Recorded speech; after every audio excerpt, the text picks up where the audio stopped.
Bienvenue sur Africa 24 dans cette nouvelle édition du QG News. Voici les titres. Soutien majeur de l'opposition à l'endroit de Cellou Dalein Diallo en Guinée. Une coalition a vu le jour ce vendredi afin de soutenir le leader de l'Union des forces démocratiques de Guinée et candidat à l'élection présidentielle d'octobre 2015. Jusqu'au 11 septembre, le 14e congrès forestier mondial se tient en Afrique du Sud.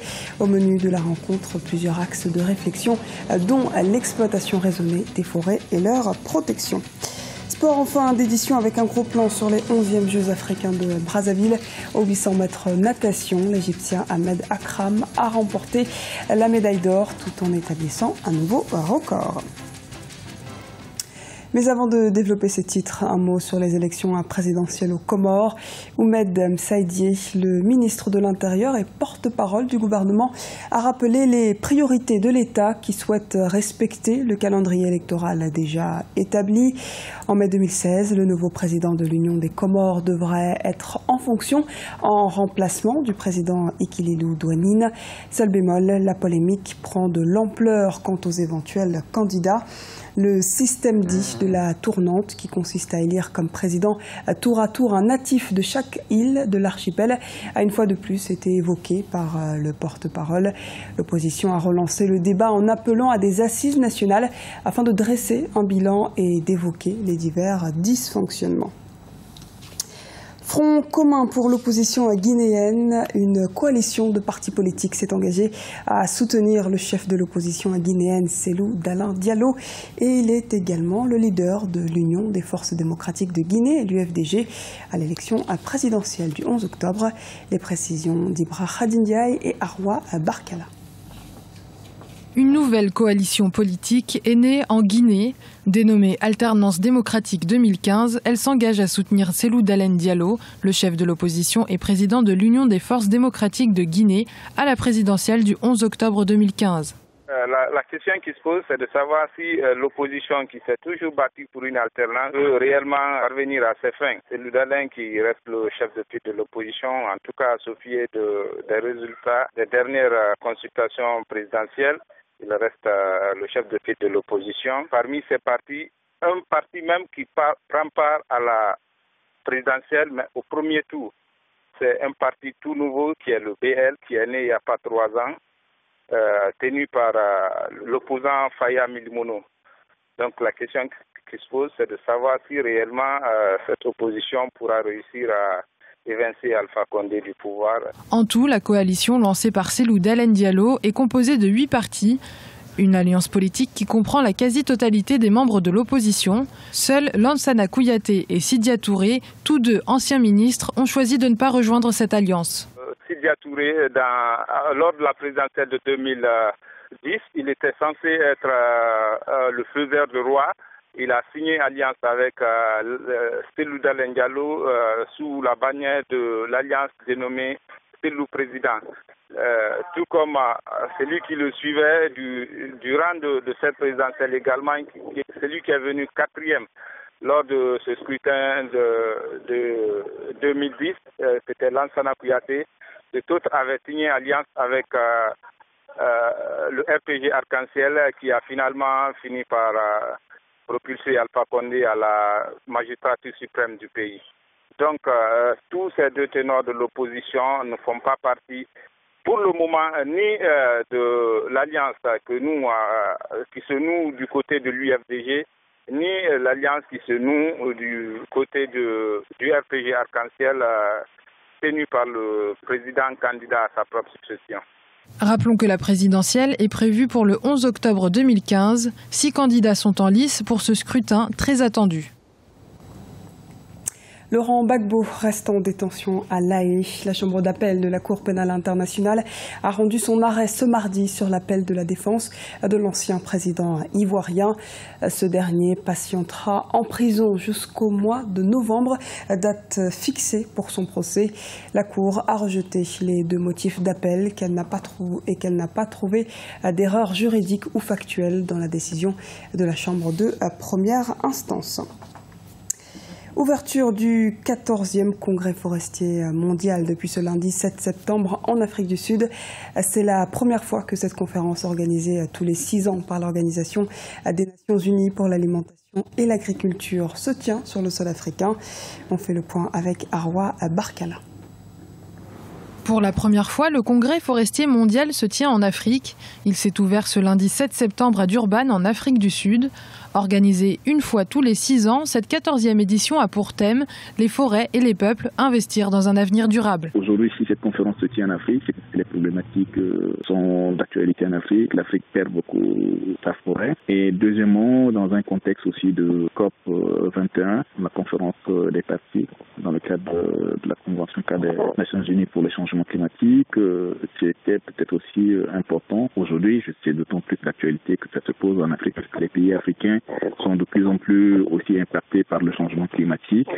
L'exploitation raisonnée des forêts, leur protection et le développement des nouvelles technologies et produits durables sont autant de thèmes qui seront abordés par les délégués durant 5 jours.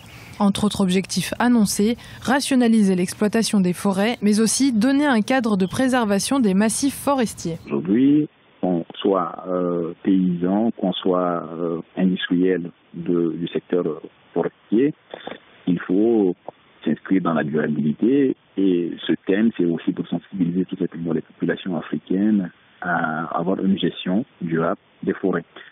Il y a souvent, on se trompe, on pense que ce sont les populations locales directement dans les forêts, par exemple les pygmées qui détruisent le plus les forêts. Je pense que c'est faux, c'est plutôt une exploitation industrielle des forêts qui amène à la déforestation, et que les personnes à sensibiliser sont beaucoup plus les industriels, beaucoup plus les populations urbaines dans leurs besoins de charbon et tout ça. Donc il faut sensibiliser, et peut-être moins les populations rurales qui, elles, au contraire, perdent leur habitat. En 2015, 1,6 milliard de personnes dépendent de la forêt, tandis que 18 millions d'hectares de forêt ont disparu en 2014. État des lieux de l'instauration du visa biométrique au Gabon. Le e-visa a été mis en place pour faciliter les démarches administratives et ambitionne d'attirer des touristes et opérateurs économiques, à l'instar d'hommes d'affaires et autres investisseurs. Les détails avec Douglas Toutoum, notre correspondant au Gabon. Depuis le 15 juillet 2015, le Gabon a mis en service le visa électronique e-visa. Objectif, assouplir les procédures et formalités administratives en vue de réduire les délais d'obtention du visa d'entrée au Gabon, jugés trop longs par de nombreux voyageurs. Le e-visa est une autorisation électronique délivrée via Internet par la Direction générale de la documentation et de l'immigration aux ressortissants étrangers désirant rentrer au Gabon. Cette procédure permettra de mieux promouvoir la destination Gabon, contrairement à l'ancien système qui était plus contraignant pour les voyageurs. J'ai utilisé le nouveau service que j'ai vu sur Internet, donc le e-visa. C'est un gain économique parce qu'autrement, il fallait que je me rende à Paris, alors que j'habite pas sur Paris, donc c'était un coût au niveau des transports, le train qui coûte très cher. Parfois, il fallait s'y rendre plusieurs fois parce qu'il pouvait avoir des documents manquants, etc. Donc d'une part, c'est un gain économique et d'autre part, un gain de temps, mais aussi au niveau des facilités parce qu'il y a beaucoup moins de documents à fournir que lorsqu'on va notamment... lorsqu'on passe par la demande classique. Au Gabon, le e-visa est obtenu au bout de 72 heures pour un coût variant entre 55 et 130 000 francs CFA en fonction du type de visa et la durée du séjour. Un temps encore trop long pour certains utilisateurs. Mais pour la Direction générale de la documentation, c'est une question de sécurité. Il n'y a pas de blocage en tant que tel. Vous le savez, avec ce qui se passe dans le monde, le terrorisme, la cybercriminalité, il faut bien que nos agents aient le temps de vérifier. Lorsqu'un demandeur voudrait venir au Gabon, on doit avoir le temps de pouvoir connaître à qui on a affaire. Le e-visa a été lancé le 15 juillet 2015 par le Premier ministre Daniel Onaondo. Par jour, depuis son lancement, une centaine de voyageurs, toutes destinations confondues, utilisent déjà cette application. Le pays ambitionne d'ici à 2016 de réduire le temps d'attente de l'obtention du e-visa à 48 heures. Un challenge à relever à 2 ans de l'organisation par le Gabon de la Coupe d'Afrique des Nations de football. Zoom sur la natation aux 11e Jeux africains de Brazzaville. 2 Égyptiens, Ahmed Akram et El Kamash, ont remporté ce lundi les médailles d'or et d'argent dans la compétition de 800 mètres. Reportage de l'un de nos envoyés spéciaux au Congo, Brazzaville, Jacques Amboka. Ahmed Akram a remporté ce lundi 7 septembre la médaille d'or aux 11e Jeux africains de Brazzaville. 7 minutes 55 secondes ont suffi à cet Égyptien pour battre le record d'Afrique en 800 mètres et devancer son compatriote Marwan El Kamash qui a remporté la médaille d'argent. La médaille de bronze a été remportée par le Sud-Africain Devon Brown. Après le championnat du monde, j'ai pris une semaine de repos. Je n'ai eu que 10 jours de préparation, ce qui n'est pas suffisant pour une telle compétition.